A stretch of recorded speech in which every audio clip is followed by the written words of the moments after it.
అందరికీ నమస్కారం. ఈ రోజుతో పోస్టల్ బ్యాలెట్లు అనేది సబ్మిషన్ అయిపోయింది.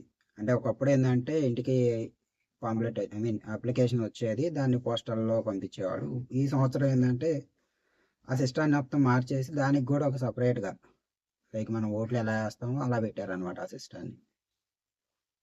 ఈ సంవత్సరం ఓటింగ్ అనేది విపరీతంగా వేశారు. పోస్టల్ బ్యాలెట్ ఎప్పుడు పోలవనంత ఈ సంవత్సరం పోలైంది.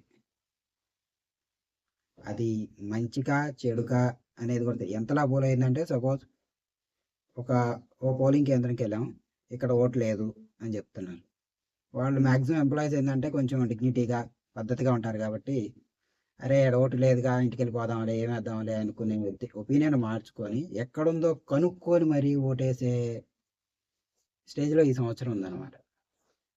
నాకు తెలిసి ఇలా ఈ వేలో ఓట్లేయడం అనేది ఇంతవరకు ఎక్కడ చూడలేదు. అది ఎవరికి పడిందనేది జూలై 4వ తారీఖు తెలుస్తది. పోస్టల్ బ్యాలెట్ ఎలా పడింది అనేది. కానీ మ్యాక్సిమం పాసిబిలిటీ ఉన్నంత వరకు అందరూ ట్రై చేశారనమాట. పోస్టల్ బ్యాలెట్ యూజ్ చేసుకున్నారు. దీంట్లో మీ ఒపీనియన్ ఏందో ఒకసారి కామెంట్ చేయండి. ఆ ఓటింగ్ ప్రభుత్వానికి వ్యతిరేకంగా పడిందా? సానుభూతిగా పడిందా? లేకపోతే అనుకూలంగా పడిందా?